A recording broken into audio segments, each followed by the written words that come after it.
Bon, je sais pas, moi je suis un homme ordinaire. Je suis un homme très ordinaire qui aime la vie, qui aime boire du vin. Comme artiste, je suis quelqu'un qui veut aller vers l'expression.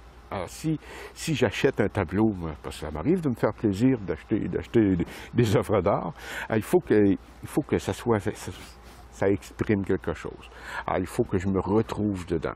Je vais aimer quelque chose de pas trop extravagant, mais quand même avec un punch qui va m'amener, moi je suis quelqu'un de discret, alors qui va m'amener moi-même à me dépasser.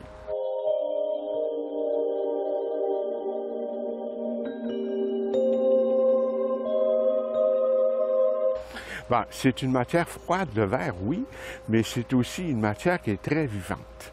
Hein? On parlait de coefficients d'expansion du verre, des atomes. Alors, dans le verre, il y a de la chimie, il y a de la physique, et c'est un médium qui m'amène à vraiment à aller plus loin dans la recherche. Parce que le verre, au début, on ne sait pas, c'est mystique. On ne sait pas comment ça va réagir. Alors, la lumière passe à travers un verre, et puis là, déjà, la couleur, on sent que la couleur naît, là. Alors, c'est de savoir qu'est-ce qui va se passer quand on va justement faire passer cette lumière-là dans le verre. Ça, ce côté recherche-là m'a toujours intéressé. Le côté aussi que c'est un travail de précision. Avec le verre, on ne peut pas beaucoup se tromper. On peut laisser la chance, quelquefois, à la matière de nous faire des surprises dans la dilatation, dans le coulage du verre. Mais on peut pas. Il faut vraiment être précis, et c'est une recherche. C'est à la fois artistique et scientifique, comme on peut dire, le verre.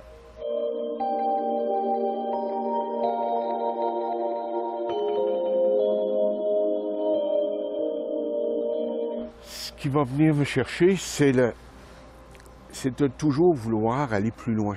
Toujours vouloir aller plus loin dans ce que je fais. Pour moi, quand on parle de créateur, on parle en fait de 3 types de créativité. Hein. Il y a toujours l'expression, la créativité qui est expressive. On veut soi-même s'exprimer par rapport à l'œuvre. La créativité aussi productive, qui fait que c'est de donner un produit qui est beau, qui est bien fait, les soudures ne sont pas toutes brisées, le verre n'est pas fendillé, tout est beau. Alors, et puis finalement, la productivité qu'on appellerait inventive, qui donne d'arriver à faire évoluer le verre, faire évoluer le verre, l'art de faire du verre. Alors, si on ne fait pas, les peintres ont évolué avec différents artistes. Hein? Picasso, qu'est-ce qui l'a amené là, Rembrandt, etc. Mais pour le verre, on ne peut pas faire du verre comme on en faisait, disons, au Moyen Âge ou à l'époque de la Renaissance.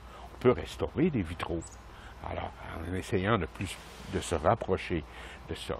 Mais les œuvres qui sont contemporaines, il faut qu'ils restent contemporaines.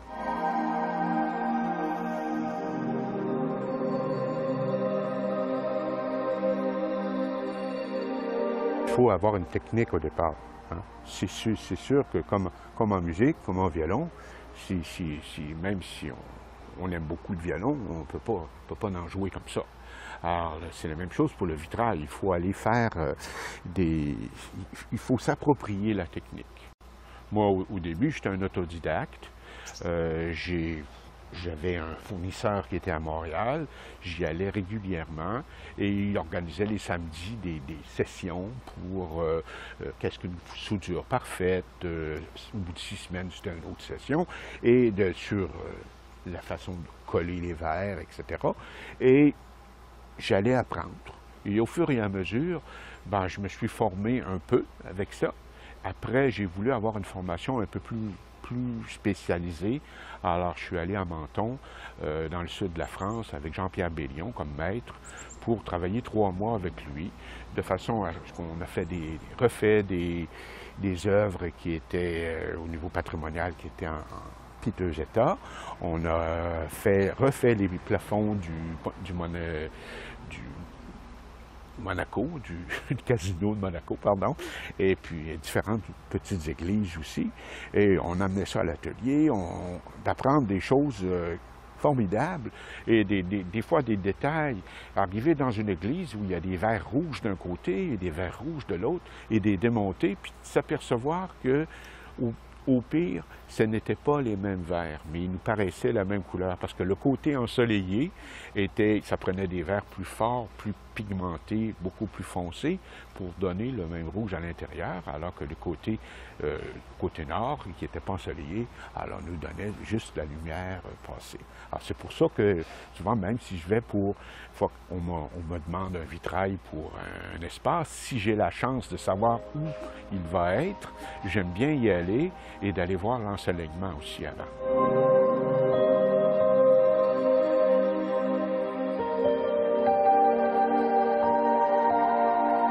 Vous allez voir dans mes vitraux, il y a des pièces. Il y a des pièces laissées en libre, alors que j'appelle. Alors c'est un peu comme les silences en musique. Alors s'il n'y a pas de silence, les notes autour ne sont pas intéressantes. Alors, mais s'il y a des silences, c'est comme les pièces. Les espaces vides deviennent importantes parce qu'il y a autre chose autour et ils donnent de l'importance à ce qui les entoure aussi. C'est ça. Mais pour les jeunes, allez-y, foncez.